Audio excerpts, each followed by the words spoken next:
I'm delighted again to be joined by Tony Gale, and a real pleasure for myself, a fellow Irishman, Dermot Gallagher, on board. Dermot, first of all, I have to ask you this.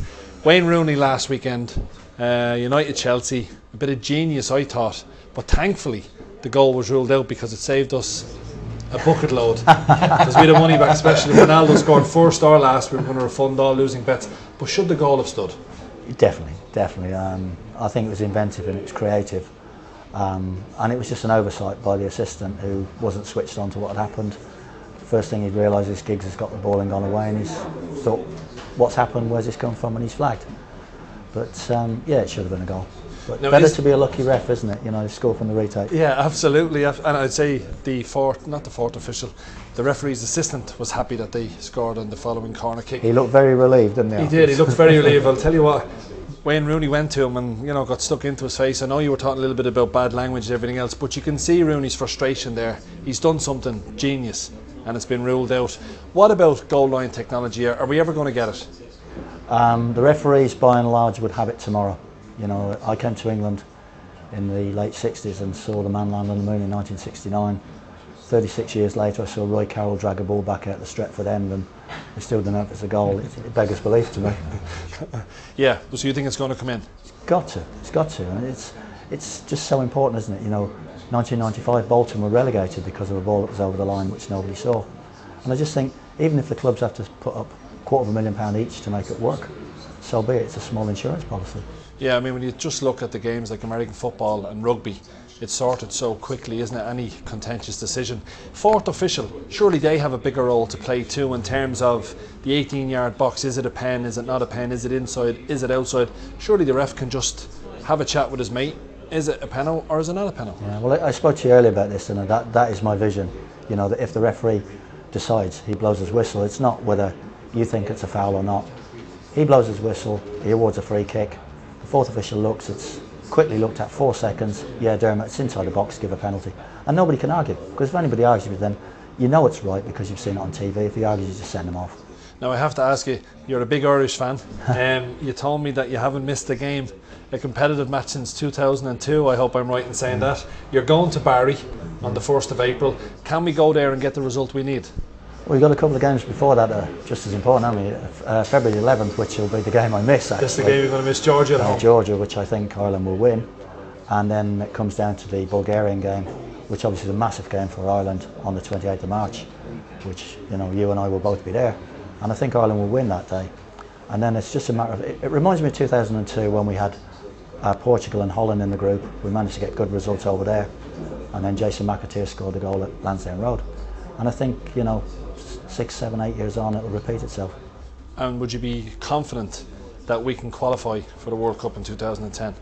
I think without doubt we'll qualify for the playoffs. It's so dependent on what happens in Bari. You know, with Italy not playing in Rome, I think that's a massive advantage to Ireland. And then to have them as the last game back in October, I think again that's a massive advantage. But they're the key games. But it's important not to finish outside the first two. Absolutely. Tony, we're going to switch back to the Premier League this weekend.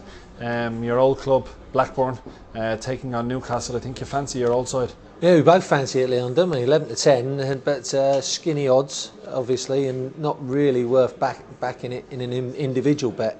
So I'd stick it in with a little double. So I would go Arsenal at Hull, which is 4 to 6. So I believe you've worked the odds out for me. You're a little bit cleverer than me on that, and that's a 5 to 2 for the double. So that will be my bet for the weekend, because I think Arsenal will catch Hull out, who are struggling in the Premier League. And I can't believe that Dermot saw a man walk on the moon, but he never saw those fouls that was committed on him when he was refereeing. So you'd fancy Arsenal, Tony, would you, even away to Hull, after Hull getting a good win in the Cup, away to Newcastle, going back to their home ground? Yeah, I do, Leon, because it's so important now, Champions League football for them, and they know that they got Villa in and around it, and they've really got to win Arsenal, and you know they can't afford to draw at places like Hull now because it's a win situation. Go for the 3 points. So I would say Arsenal. Yeah, I know they got beat at the Emirates, but it was a bit of a freak result, and Hull are struggling in my eyes. So I'll go for the Arsenal. So there you have it. Tony's double is going Blackburn and Arsenal. Dermot, before I let you go, would you have a fancy this weekend in all the games in the Premier League? And if you were to pick out one, who would you fancy with all your experience? West Ham to beat Fulham. West Ham to beat Fulham at 6-5. And a quick word on the league title just before you go.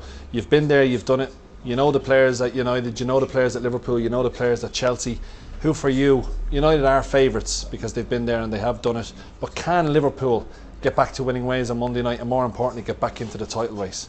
I think this is the greatest chance Liverpool have to win the Premier League ever. You know, nobody can see the future, but in the last 18 years they've been chasing and chasing and chasing. And they've always been a nearly team. I just think this year they've got Torres, who's probably the best centre forward in the world, I think. They've got Steven Gerrard playing out with skin, they've got a fantastic goalkeeper, good defence. I just think that this is their chance and they will never have a better chance than this one. It's dependent really on whether they can stop losing 2 points to silly teams at home, really. Can you understand, as a fellow Irishman, the frustration Robbie Keane must be feeling at the moment? He plays against Arsenal, he scores a cracker. They go back to Anfield, he scores 2 goals, 3 in 2 games, then he's dropped. He's a genius though, isn't he, Robbie Keane? That's the trouble, that he's such a genius. Players tell you they don't know what he's going to do, but I'd still rather have Robbie Keane in my team than not. But that's what I'm saying, you pay 20 million for him and you don't start him. Or you don't bring him on when you're 0-0 against Stoke. And especially when Torres isn't playing either. Yeah. It's a mystery, but then Mr Benitez is a better manager than I ever will be. So in one word, who's going to win the league? I think United's experience will see them through.